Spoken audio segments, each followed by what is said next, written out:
Bonjour tout le monde, bienvenue sur ma chaîne YouTube. Aujourd'hui, je vais essayer de vous expliquer euh, cette technologie qu'on appelle DHCP snooping. C'est quoi le DHCP snooping?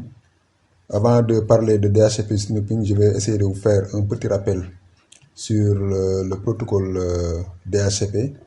Parce qu'on sait que le protocole DHCP est un protocole qu'on appelle serveur client.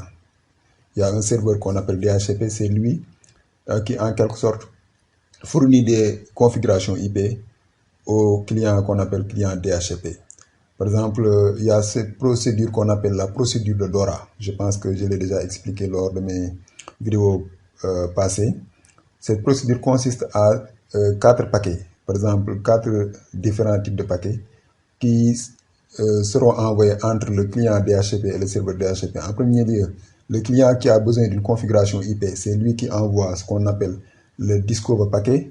Le serveur répond avec ce qu'on appelle le offer paquet. Et ensuite, si le client accepte le offer paquet, il va en quelque sorte envoyer ce qu'on appelle request paquet. Et si tout va bien, le serveur va en quelque sorte envoyer ce qu'on appelle un ACK paquet, qui est un paquet de qu'on appelle en anglais acknowledgement. Cela veut dire pour dire que le paquet pour dire qu'en quelque sorte la configuration IP a été bien délivrée au client DHCP. Donc je pense que ça vous le comprenez déjà. Donc on va essayer de venir ici pour parler de la définition du DHCP snooping.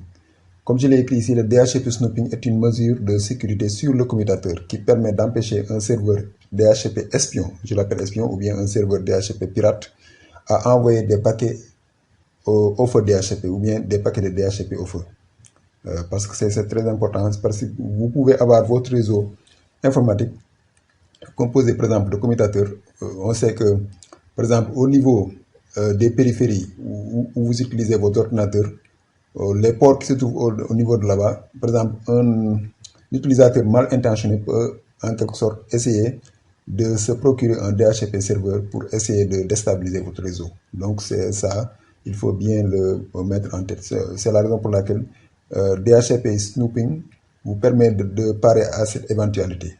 Le DHCP snooping permet de prévenir, comme je l'ai écrit, les attaques qu'on appelle man in the middle attack. Le man in the middle attack, ce n'est rien d'autre que, comme c'est un terme en anglais, cela veut dire l'homme au milieu de l'attaque. Cela veut dire une personne mal intentionnée qui arrive à implémenter un DHCP serveur au niveau de votre réseau peut faire ce qu'on appelle le man in the middle attack. Cela veut dire il peut envoyer des configurations IP à vos machines. Les machines vont penser qu'ils communiquent avec le serveur DHCP légitime, alors que tel n'est pas le cas. Une fois que ces machines obtiennent leur configuration IP, en ce moment-là, le pirate peut en quelque sorte être au milieu de la communication. Cela veut dire les paquets qui seront envoyés par vos machines au niveau du réseau seront captés par les pirates. Donc ça, il faut bien le comprendre. Donc ce qu'on va essayer de voir après cette définition, on va voir cette notion qu'on appelle trusted et untrusted port. Parce que quand on parle de DHCP snooping, c'est cette notion qui est très fondamentale. Parce que les ports que vous ne voulez pas que, par exemple, un serveur DHCP se branche, ou bien, voilà, je peux l'exprimer comme ça, les ports où vous ne voulez pas un DHCP serveur, vous allez considérer ces ports comme des untrusted ports. À part que les ports, par exemple, il y a des ports qui seront forcément trusted ports. Par exemple, les ports que vous allez brancher, par exemple, vos pare-feux ou bien vos routeurs, ça, ce sont des exceptions. Mais les ports que vous allez brancher, par exemple, vos PC, vos ordinateurs et des périphériques semblants comme les ordinateurs, ces ports, on vous conseille de les mettre, de les considérer comme des untrusted ports. Cela veut dire des ports qu'on n'a pas confiance. Les trusted ports, ce sont les ports qu'on a confiance. Ce sont les ports qui seront branchés, par exemple, à nos routeurs, à nos pare-feux et à nos légitimes DHCP serveurs. Donc ça aussi, il faut bien le mettre en tête. Donc, comme je l'ai écrit ici, avec DHCP snooping, ce qu'on appelle trusted ports sont les ports qui peuvent envoyer des paquets au feu DHCP. Les untrusted ports ne sont pas autorisés à envoyer des paquets. Donc, si un serveur, par exemple DHCP, qui n'est pas légitime, essaie de se connecter sur votre réseau sur un untrusted port, en ce moment, le commutateur va bloquer les paquets qui seront envoyés par ce DHCP serveur. Par exemple, les paquets au feu qui seront envoyés pour essayer de délivrer des configurations IP à vos machines qui se trouvent sur le réseau. Donc, je pense que vous comprenez ça. Pour la configuration avant d'aller dans la configuration, on va aller sur Packet Tracer. J'ai un scénario assez simple que je vais utiliser pour vous démontrer en action comment ça fonctionne le DHCP snooping. Ici, j'ai pris deux serveurs. Le serveur que vous voyez ici en haut là, je l'appelle serveur DHCP légitime, tandis que le serveur qui est en bas, j'appelle ça le serveur DHCP pirate. J'ai déjà configuré, par exemple, ces serveurs, je les ai déjà donné des adresses IP. Et l'adresse IP que je vais utiliser, ça sera le 192.168.1.0 avec comme masque de réseau le masque par défaut qui n'est rien d'autre que le 255.255.255.0. Donc, j'aurai 3 PC qui, en quelque sorte, seront considérés comme des DHCP clients. Ils vont contacter le DHCP serveur pour obtenir leur adresse IP. Ça, je pense que j'ai assez fait de vidéos à propos de ça. C'est un petit rappel, mais l'objectif de cette vidéo, c'est de vous expliquer le fonctionnement du DHCP snooping. Donc, ici, on vient par défaut, mettez en tête que le commutateur, tous les ports peut accepter un DHCP serveur. Donc, si je dis accepter un DHCP serveur, cela veut dire que n'importe quel port, vous pouvez brancher un DHCP serveur et commencer à donner des configurations IP à vos machines. Donc, c'est ça qui est un problème de sécurité au niveau du commutateur. Donc, c'est la raison pour laquelle on a mis en place ce qu'on appelle ce DHCP snooping pour mieux sécuriser les ports qui se trouvent au niveau du commutateur. Donc, si je vais essayer de brancher ce commutateur, le serveur qui est le serveur légitime en premier lieu, c'est ça que je vais brancher, le serveur légitime. Et puis, je vais le brancher sur le port numéro 1. Voilà. Alors, je vais le brancher sur le port numéro 1. Essayons d'aller sur le service service ici au niveau de DHCP. Et puis, on va essayer d'allumer le service parce que c'est off. Donc, vous voyez que le pool que j'ai pris ici, l'adresse IP, tout ça là. Donc, on va donner un peu du temps à ce serveur pour que le port soit en marche, comme vous le voyez ici. Donc, ici, on va attendre, voilà, le port est maintenant en marche. On va aller sur simulation. Quand on va sur simulation, on va essayer d'éditer les filtres. On va choisir, par exemple, ici ICMP, parce qu'on va essayer de... Non, on va choisir pas ICMP, on va choisir DHCP du moins. DHCP. Voilà, excellent. Donc,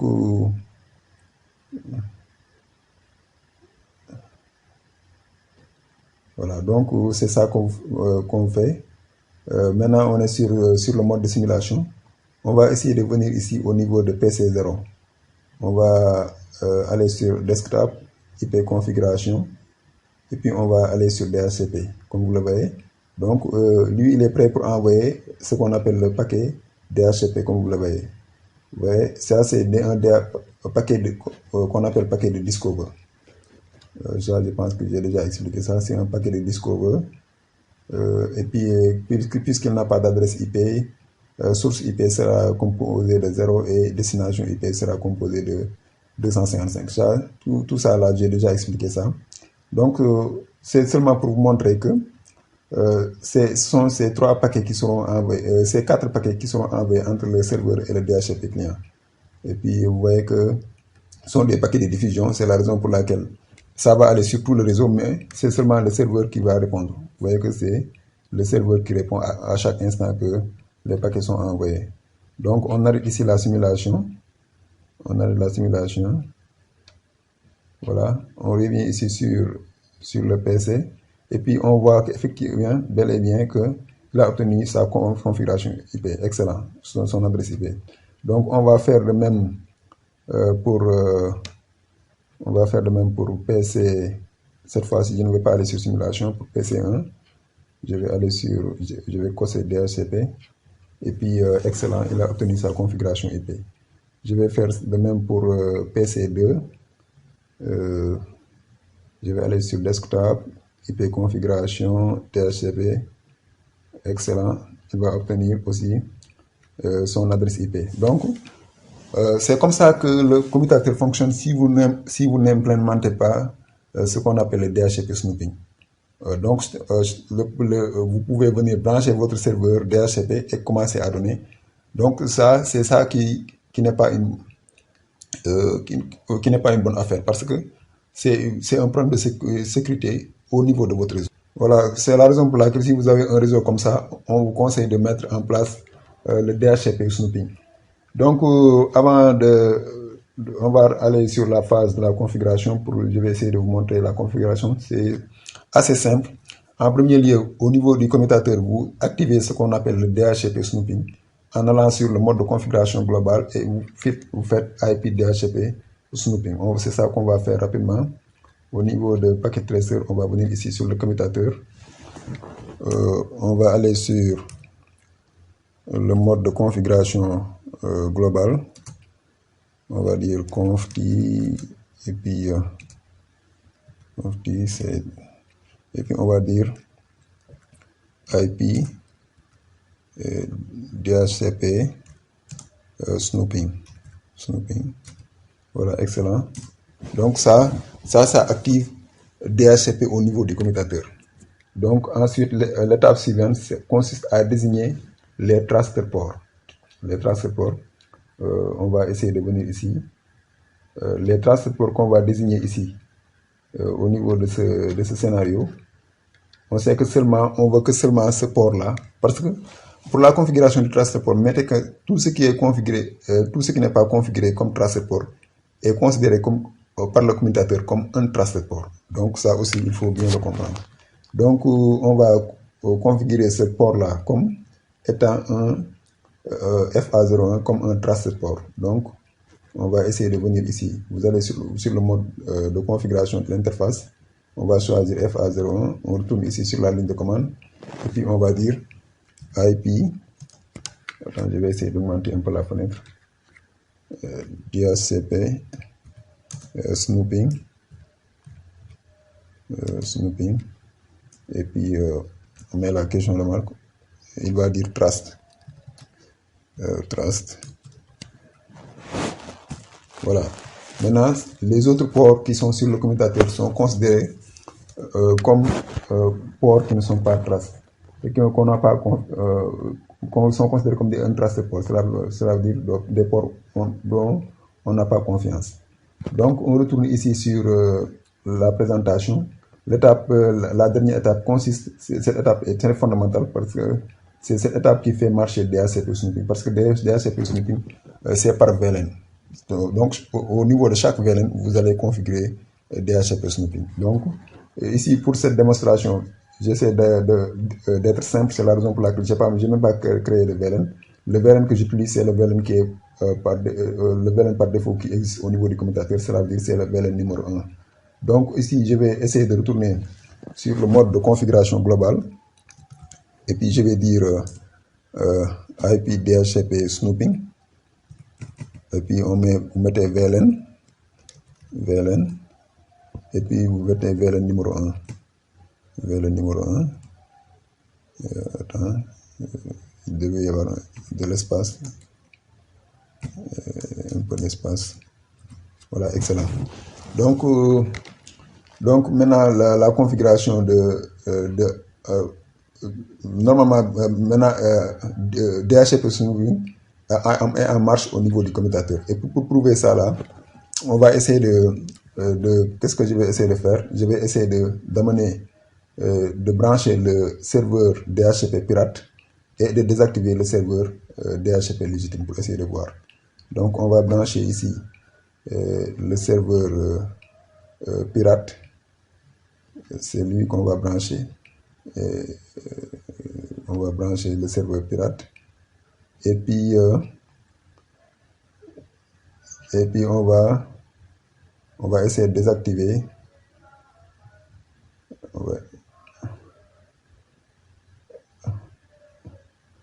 on va essayer de désactiver, je vais essayer de désactiver l'interface dont est branché le serveur. Je vais essayer de fermer cette interface. Je vais cocher ici, c'est fermé. Donc, vous voyez que l'interface est fermée au niveau du serveur légitime. Donc, je vais désactiver les DHCP que j'avais au niveau de ces PC. Attends, je vais essayer de retourner sur PC2. Au lieu de DHCP, je vais dire statique. Pour réinitialiser la configuration. Au niveau d'ici, je vais réinitialiser la configuration aussi en cochant statique. Je vais faire de même pour PC0. Je vais cocher statique, comme vous le voyez ici. Excellent. Donc, si on retourne, on va retourner sur simulation. On va essayer de voir en action. On va essayer de retourner sur simulation. On est sur simulation maintenant. On retourne sur PC0. Et puis au niveau de la configuration IP, on va lui demander d'aller contacter le DHCP, puisqu'on a un seul DHCP serveur au niveau du réseau. Donc il va essayer de contacter le DHCP serveur. Vous voyez le paquet de DHCP Discover, c'est le premier paquet que le DHCP client envoie. On va cliquer sur Forward. Vous voyez, le paquet a été crocheté. Excellent. Donc DHCP Snooping est en action. Vous voyez que DHCP Snooping est en action. Vraiment, c'est fantastique. DHCP Snooping est en action. Le paquet ne va pas aller parce que le commutateur est en train de bien faire son rôle qui consiste à ne pas autoriser ce Michel-là, ce pirate, à en quelque sorte donner des configurations IP à nos machines. Donc c'est ça que je voulais démontrer. Excellent. Donc ici, si on retourne sur Real Time, cette machine-là ne va pas obtenir de configuration IP. Il va obtenir l'adresse l'adresse qu'on appelle le 169. Quand vous voyez ça, point 254, cela veut dire que il n'a pas réussi à contacter le DHCP serveur. C'est ça qui est écrit en anglais.